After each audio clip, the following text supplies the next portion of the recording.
What's going on, everybody? C4 here. Today we're continuing our preview of our Madden 19, Madden 18 rosters. Now, if you want to know the synopsis of all of these rosters, go check out the AFC East video, or else hopefully my lazy ass put the quick cliff notes in the video description.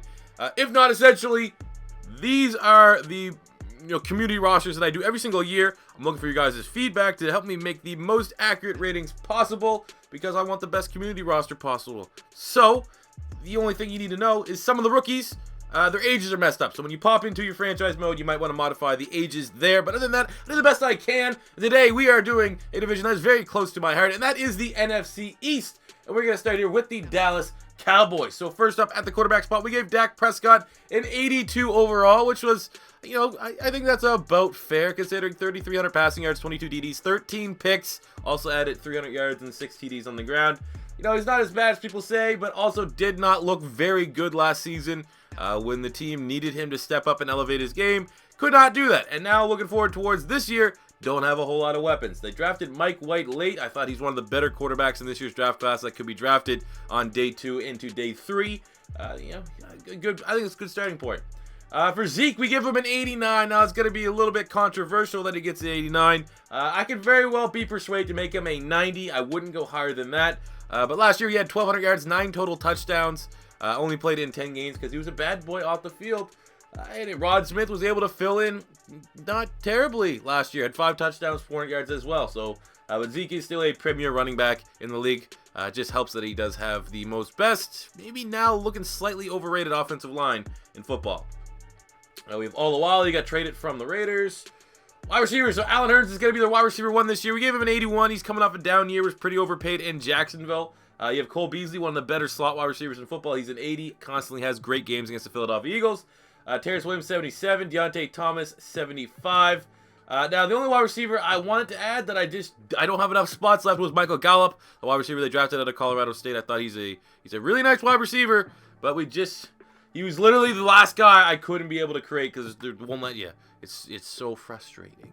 But definitely, if you're doing this roster, add Michael Gallup. He is definitely one to watch if you're a Cowboy fan next season. Jason Witten has retired. I haven't figured out what the best way. The reason why I left this in is I don't know what the best way for people when I retire them. Usually, I just make them punters, but sometimes it's easier just to leave them in the tight end spot as a free agent and give them a super low overall. So that's just something I want to, I've always just made them a punter, but I don't know if that's a pet peeve of people that don't like it. They don't like that I do that because I can't find these guys that retire. Because, for all I know, in your saves, you might want to bring a guy out of retirement and you'll make up your own storyline. So give me some feedback on how you want to see that. They got Dalton Schultz, who's probably going to try to be the replacement here. If not him, might be Rico Gaithers. Left tackle Tyron Smith, 89. They got Connor Williams in the second round. That was a really good value pick. He's a 77. Left guard Leal Collins. We got Travis Frederick, 91. Zach Barton, 95. I mean, 95 is one of the best ratings. He's the best guard in football. I don't know. Maybe DeCastro might be 1 and he might be 2. And then my boy Brandon Brooks is 3. Right tackle Cam Fleming, 74. But the offensive line is looking a little bit shaky. They didn't perform particularly well last season. Definitely looking to bounce back.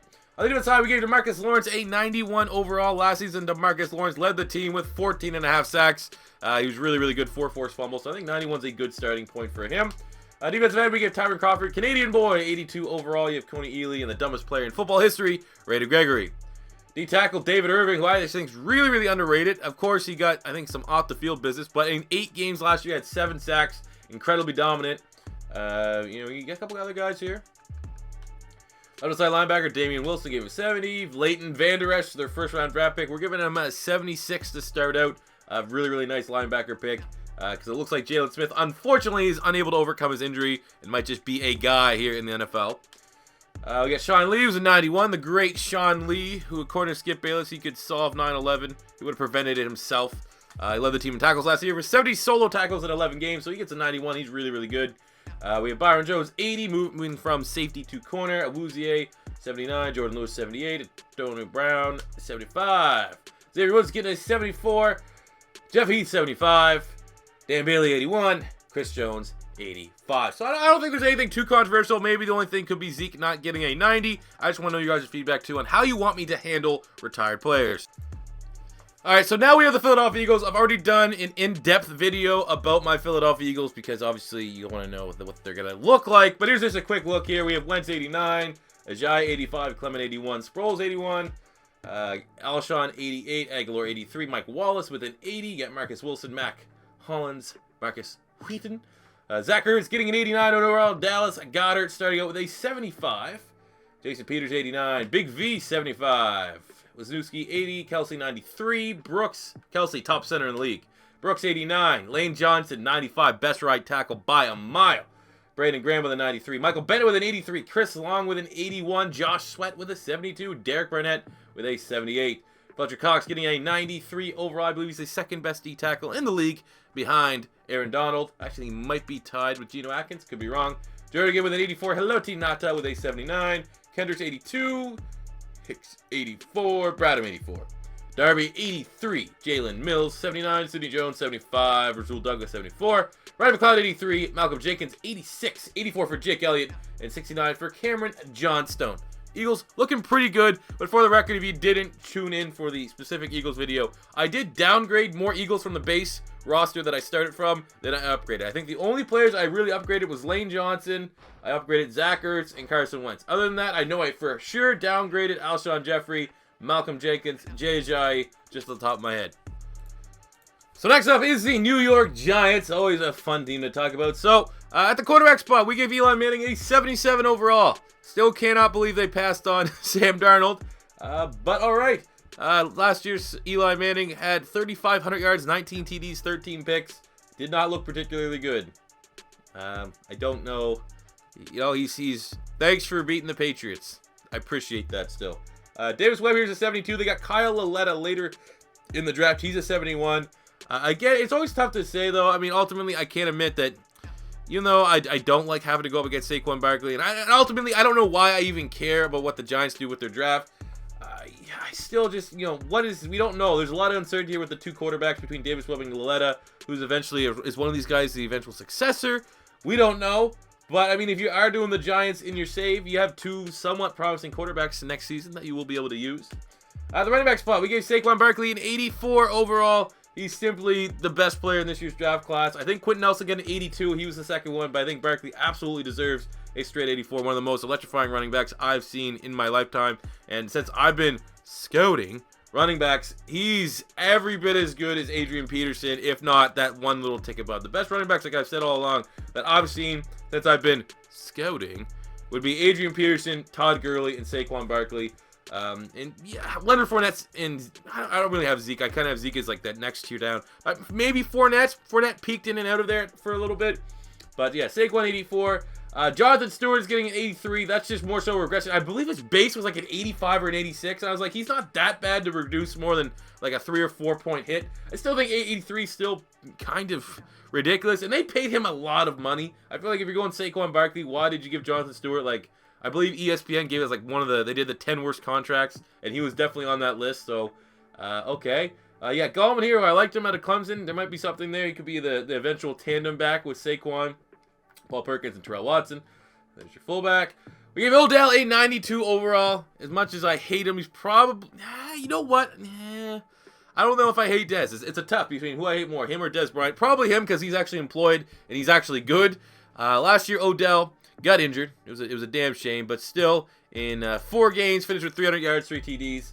You know, he is a little... I think he's slightly overrated because of the catch. In reality, when you break his game down to it, he just overpowers and just cheeses the slants.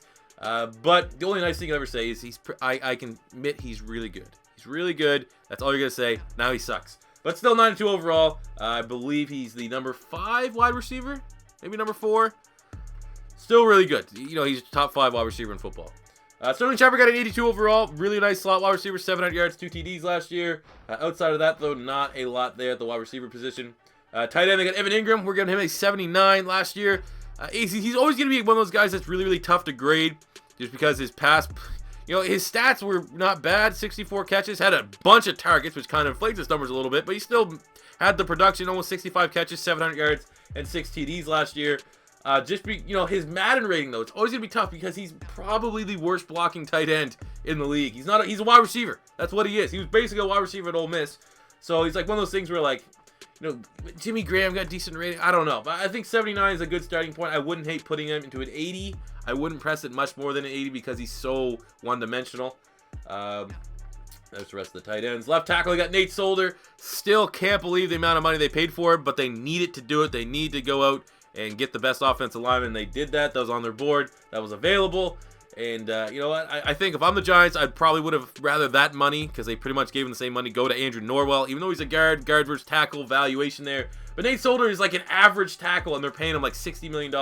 But still, he will get an 81 rating in my roster. Will Hernandez was a really, really good draft pick. I like that they did there. That's a 70. I actually gave the Giants, I think, my highest grade. The Giants and the Bucks got my highest draft grades. They did a good job, man. Saquon Barkley, Will Hernandez, Aletta. They have Jones here at center, not that great. John Jerry, nothing special. Eric Flower, their offensive line still sucks. Left defensive end, they're making a scheme switch to a 3-4. So Dalvin Thompson, he will get a 78 overall. He was a nice little pickup out of Alabama last year. I believe he finished with more tackles, almost 50 total tackles from the D tackle spot. It's pretty productive. Right defensive end is going to be Olivier Vernon. He's getting an 85 overall last season in 12 games, 6.5 sacks. Still really, I actually think he is kind of underrated, even though he's getting paid a decent amount of money. D tackle, they have Snacks. Snacks is actually probably going to be play even better. I think you could probably say he's in that top 3 run-stopping D tackles in the league, so very warranted, 91 overall. Outside linebacker, they got Lorenzo Carter. That was a nice pickup there. Might not be a finished product, but if you're switching to a 3-4, he's probably one of the top project, high-ceiling 3-4 outside linebackers in the draft. So he'll start with a 72. Middle linebacker, you have B.J. Goodson. We have Alec Ogletree, who they traded from the Rams. He'll start out with a 79. Corners, you have Janoris Jenkins. A big fan of Janoris Jenkins, former Florida Gator. Maybe the best corner I've ever seen play for the Gators. Last year he finished with 3 interceptions. 2 of those were pick sixes, 9 pass deflections. He only actually started in 8 games. Definitely would throw him right up there with the best corners in the game.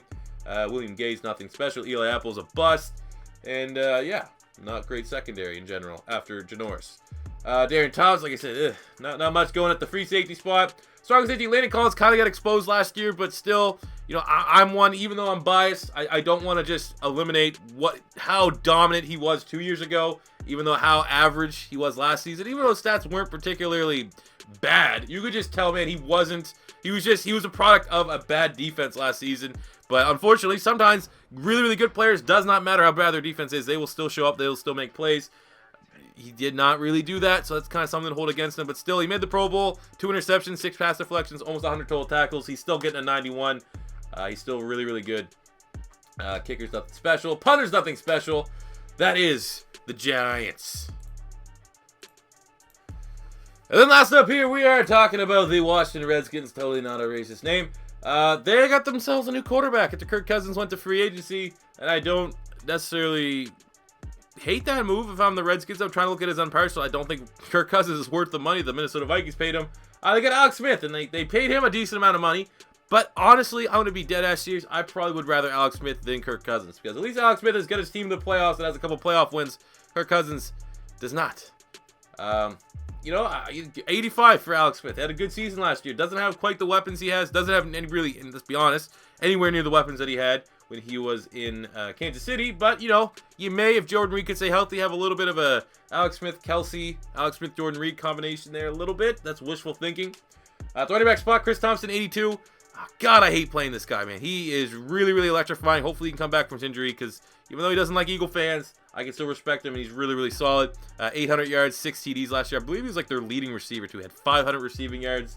Really dynamic. They got Darius Geis. We're giving him a 78. Great value pick. Maybe he has some off the field. Maybe he doesn't. If he doesn't, it's a really nice value. They have Fat Rob, Samaje P. Ryan. They have some decent running backs here. Moving to the wide receiver spot, Paul Richardson was their big fish that they landed in free agency. He'll start with an 82 overall.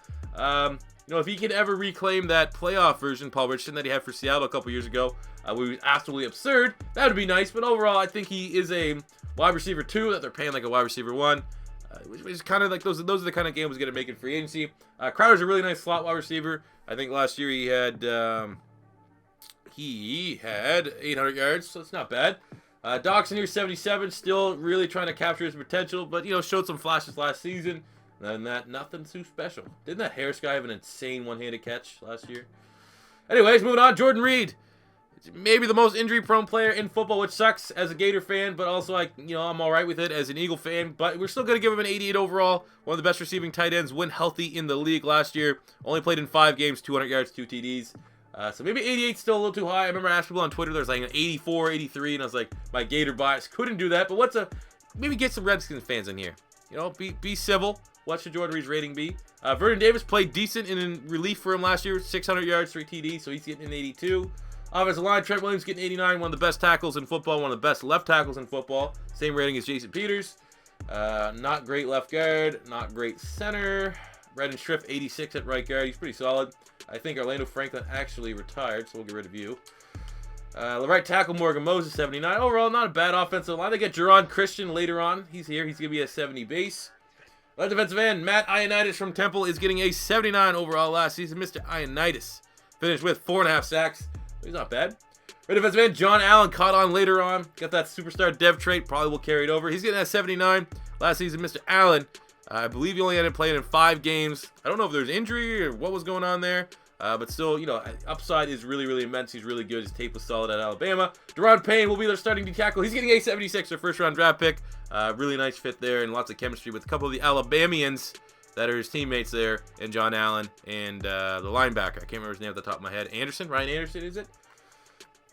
They also got Tim Settle. We're including him, 71. He's a late-round pick, 5th or 6th round.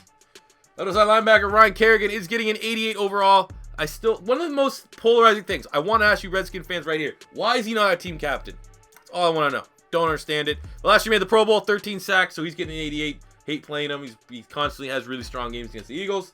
Middle linebacker Zach Brown is getting an 87 overall last year. I believe he had like 120-some tackles, an absurd amount of tackles. So, you know, I reflect that with his rating.